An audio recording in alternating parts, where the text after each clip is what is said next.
Also, so much was happening in Parliament earlier, where members of the National Assembly passed the approved the secondary supplementary budget worth 13.88 billion shillings.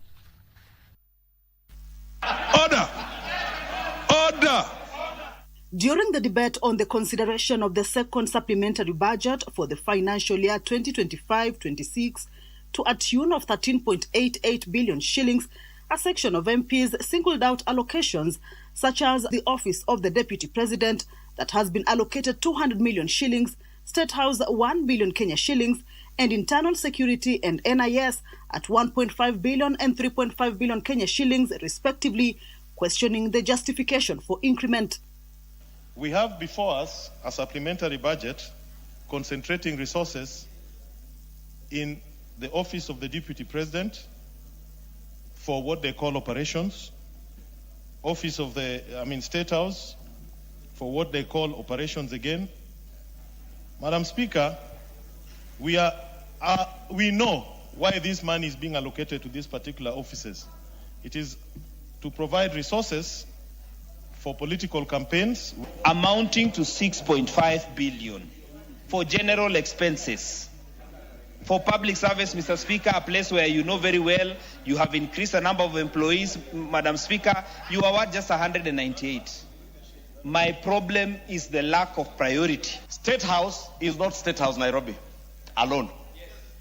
We are all aware we have done a number of state lodges across the country, including the people for Wajir in the northern Kenya. Therefore, recurrent expenditure in State House cannot be what it was last year. We just hosted the Africa France Summit, Honorable Speaker. You know that cost money in recurrent expenditure, the President hosting all those, and we have to provide for those expenses. The State House budget takes care of the budget of the former President Uhuru Kenyatta.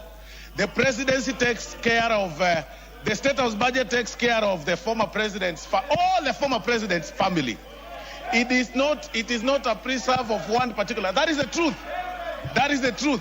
But some defended the allocation, saying even Parliament was a beneficiary of the allocations, which included 110 million shillings for medical and 200 million shillings for live broadcast of proceedings on KBC. Many of you frequent the office of the clerk, the office of the speaker, the office of the leader of minority, leader of majority.